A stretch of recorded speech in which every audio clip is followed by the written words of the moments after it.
के बड़ी इस एपिसोड की स्टार्टिंग में रूडो अपने ग्लव्स को धो रहा होता है। जैसे ही वो अपने ग्लव्स को धो के बाहर निकलता है बाथरूम से, वो देखता है कि उसके कमरे में रियो है। रूडो रियो से पूछता है कि आखिर वो उसके कमरे में आई कैसे। रियो बताती है कि जो उसका कमरा है वो रूडो के कमरे के ठीक ऊपर है एंड रियो ने रूडो की दर्द से चिल्लाने की आवाजें सुनी, इसलिए वो खिड़की से रूडो के रूम में आ गई। अब इस चीज के लिए रूडो रियो से माफी मांगता है। रियो रूडो से पूछती है कि क्या उसके हाथों में दर्द हो रहा था। रूडो बताता है कि जब वो ग्लव्स पहनता है तब उसके हाथों में ज्यादा दर्द नहीं होता, लेकिन उसे इन ग्लव्स को धोना ही होता है एक टाइम पर। अब रियो रूडो से कहती है कि जो उसके हाथों पर घाव है वो बहुत ज्यादा अजीब से लग रहे हैं और ये जलने के निशान तो नहीं लगते। रूडो कहता है कि ये बात तो रियो को रूडो के पेरेंट्स से ही पूछनी चाहिए, खासकर उसके फादर से। रियो बताती है कि पेरेंट्स बहुत सारी चीजें देते हैं, अच्छी भी और बुरी भी। ये बात कह के रियो रूडो के रूम से चली जाती है। अगला सीन होता है कॉर्वस, सैम्यू, एंजिन और रूडो का। कॉर्वस रूडो को यहाँ पे बता रहा होता है कि नो मैन लैंड जाने से पहले रूडो को एक लास्ट प्रिपरेशन करनी पड़ेगी। अब ये प्रिपरेशन क्या चीज है, इसके बारे में रूडो एंजिन से पूछता है। एंजिन बताता है कि सभी क्लीनर्स को नो मैन लैंड जाने से पहले एक चीज पहननी पड़ती है।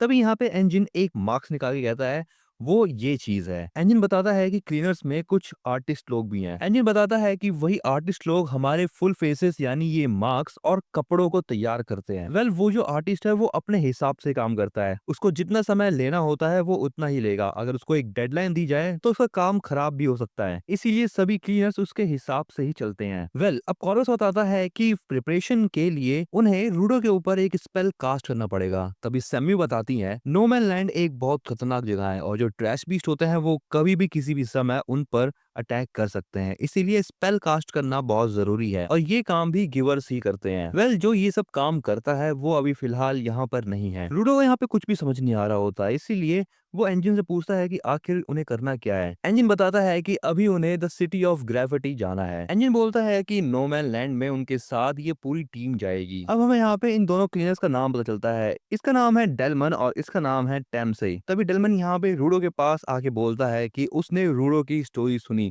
और वो बहुत ज्यादा दुखी हुआ वो सुनकर। वो बोलता है कि उसे रूडो जैसे लोग पसंद है। डेलमन रूडो को ईगल्स की टीम ज्वाइन करने के लिए कहता है, बट तभी टैमसी वहाँ पे आता है और वो डेलमन से कहता है कि एंजिन ने रूडो को पहले ही रिक्रूट करा है, जिसका मतलब ये है कि रूडो आकुटा टीम का मेंबर है। टैमसी भी रूडो से कहता है कि वो भी ऐसे लोगों को पसंद करता है जिनमें पैशन हो। तभी एंजिन डेलमन के पास आके कहता है चलो इसी बात पे अब अपनी एक कमाल की स्पीच दे दो। डेलमन भी अब अपनी स्पीच देने लगता है। उसकी स्पीच को सुनकर फॉलो और ग्रेस जोश से भर जाते हैं। इसके बाद अगले सीन में ये लोग एक गाड़ी में बैठ के, एक गाड़ी में इतने सारे लोग कैसे, अच्छा हाँ, ठीक है, एक गाड़ी में बैठ के कैनवस टाउन जा रहे होते हैं। इसके बाद अगले सीन में ये लोग होते हैं the gravity city canvas town के अंदर। लूडो वहां पे जाता है और वहां के स्ट्रक्चर को देखता है। वो कहता है जितने भी ग्राउंड पे जगहें हैं वो सारी ऐसी ही क्यों बनी है। तभी यहाँ पे टैमसी आगे बताता है कि ये जगह ऐसी इसलिए बनी होती है ताकि ये लोग खुद को स्फीयर से फेंके गए कचरे से बचा सके। टैमसी बताता है कि जो लोग सिटी में नहीं रहते और इधर उधर घूमते हैं वो कभी कभी ट्रैश रेंज से ही खत्म हो जाते हैं। तभी यहाँ पे दो लोगों को दिखाया जाता है, ये दोनों के दोनों ही सिटी के अंदर नहीं जा पा रहे होते हैं गेट खुले होने के बाद भी, लेकिन जितने भी क्लियर्स होते हैं वो आराम से अंदर चले जाते हैं और रूडो भी। इंजन बताता है कि यहाँ पर वो सभी लोग आ सकते हैं जिनके इरादे नेक हो और गंदे इरादे वाले अंदर घुस ही नहीं सकते। रूडो जैसे ही अंदर जाता है वो देखता है कि इस पूरे शहर के अंदर बहुत सारी ग्रेफिटी आर्ट्स बन रखी हैं। यो कहती है हाँ ये चीज देखने में बड़ी कमाल की है। इंजन बोलता है ग्राउंड पर बहुत सारे लोगों को पेंटिंग करना बहुत पसंद है, लेकिन बहुत सारे लोगों को ये चीज उतनी भी कमाल की नहीं लगती है। ये जगह खासकर उन्हीं लोगों के लिए बनाई गई जिन्हें पेंटिंग और आर्ट करना पसंद है। जांगा बताता है कि जब भी वो यहाँ पे आता है ये जगह और भी ज्यादा पेंटेड दिखाई देती है। रूडो बोलता है क्या वो लोग यहाँ पे बस आर्ट देखने आए हैं। एंजन कहता है नहीं, वो यहाँ पे आर्ट देखने के लिए नहीं आए हैं, वो यहाँ पे एक गिवर आर्टिस्ट से मिलने के लिए आए हैं। एंजन बोलता है कि उसके पास एक पावर है, वो जिस किसी के ऊपर ड्रॉ कर देता है वो चीज प्रोटेक्ट हो जाती है। एंजन एक्सप्लेन करते हुए कहता है तुमने उन दो लोगों को बाहर देखा होगा, वो लोग अंदर इसलिए नहीं आ पा रहे थे क्योंकि उनके इरादे अच्छे नहीं थे, और ऐसा इसलिए है क्योंकि उस गिवर ने ही यहाँ के एंट्रेंस वॉल पर अपना स्पेल कास्ट कर रखा है। एंजन कहता है कि उसका जो वाइड इंस्ट्रूमेंट है वो बहुत रेयर है। एंजन उस वाइड इंस्ट्रूमेंट की पावर्स के बारे में बता ही रहा होता है कि तभी एक बच्ची भागते हुए आती है और वो एंजन से टकरा जाती है।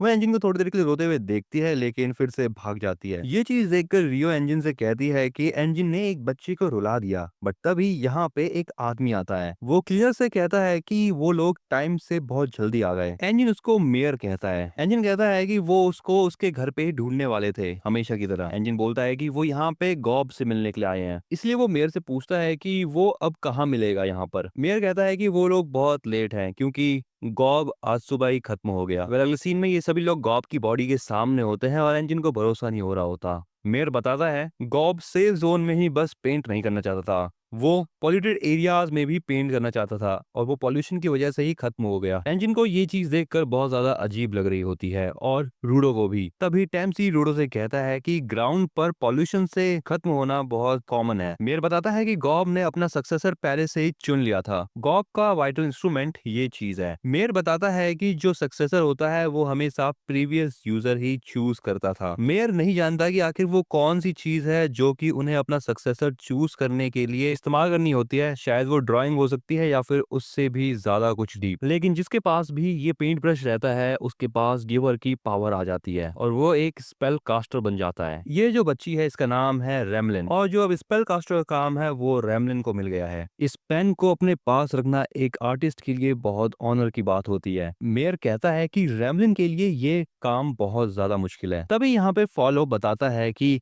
गिवर बनने के लिए एक सामान को बहुत लंबे समय तक संभाल के रखना पड़ता है, तभी वो एक टाइम के बाद जाके वाइटल इंस्ट्रूमेंट बन सकता है। लेकिन जो लोग बहुत ज्यादा हाई पोटेंशियल रखते हैं गिवर बनने का, जरूरी नहीं कि उनके पास उनका खुद का सामान हो जो कि उन्होंने लंबे समय तक संभाल के रखा हो। उनके हाथ में इंस्ट्रूमेंट आते ही वो गिवर बन सकते हैं। टैम्सी कहता है कि एक वाइटल इंस्ट्रूमेंट को पास करना बहुत रेयर चीज है। मेयर अब इंजन से कहता है कि इंजन जिस काम से यहाँ पे आया है उस काम को अब थोड़ा सा टाइम लगेगा। इंजन कहता है कि इस चीज को लेकर उन्हें चिंता करने की कोई जरूरत नहीं है। मेयर बताता है कि गॉब जब जिंदा था तब उसको पेंटिंग करना बहुत ज्यादा पसंद था, वो बिना कहीं भी पेंट करते रहता था।